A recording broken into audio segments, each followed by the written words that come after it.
Amputees have what they call an ampuversary, a date where they celebrate how far they've come since losing a limb.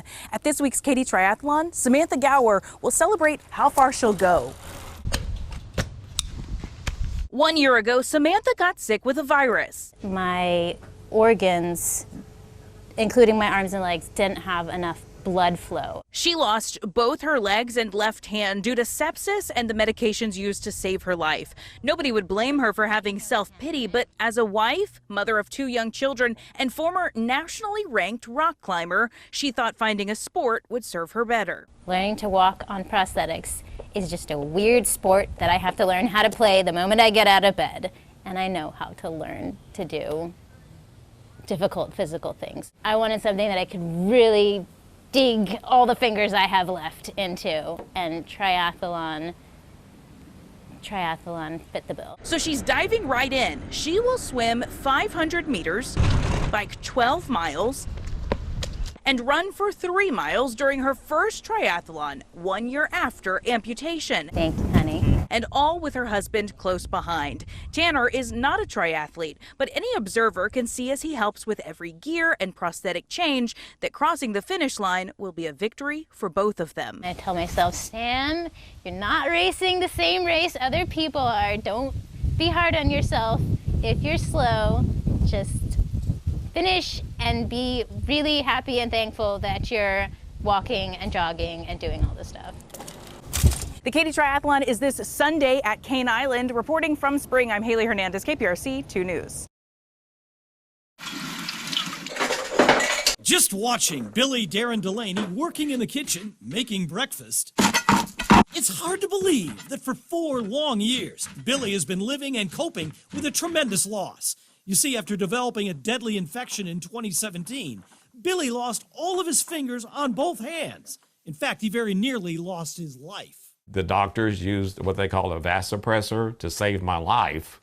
And the vasopressor pulls all the blood to your stent center of your body, so all my extremities died. Your hands and your feet literally died. Right. Good steps. For months, Billy was in a hospital. He had to learn to walk all over again.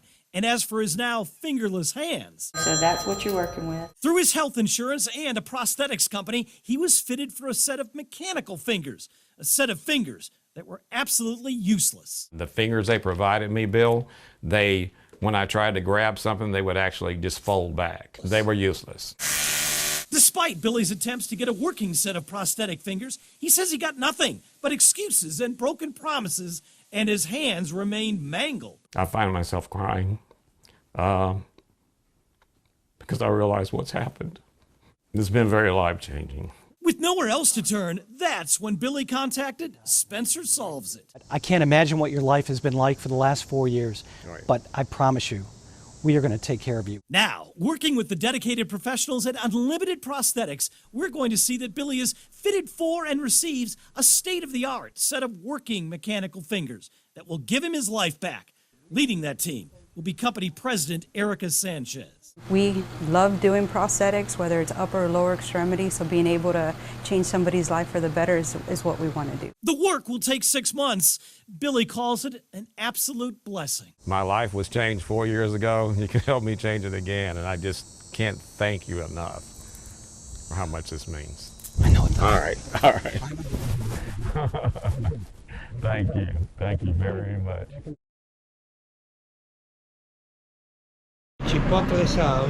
Marcelo Marini came to Houston from Argentina in the late 1960s with less than $20 and a dream to work in news. We came with a lot of hope. Marcelo's wife, Pelusa, was pregnant with their 5th child. Until he got his first of several journalism jobs at local TV stations, Marcelo worked at a restaurant and made alfajores cookies with his wife. Their lives changed when a customer asked Marcelo to make empanadas. It was Tom Katz Delis. Marcelo can make them now in seconds, but at the time he had never made one. I went up in the kitchen and said, honey, we needed to make 500 empanaditas of chicken.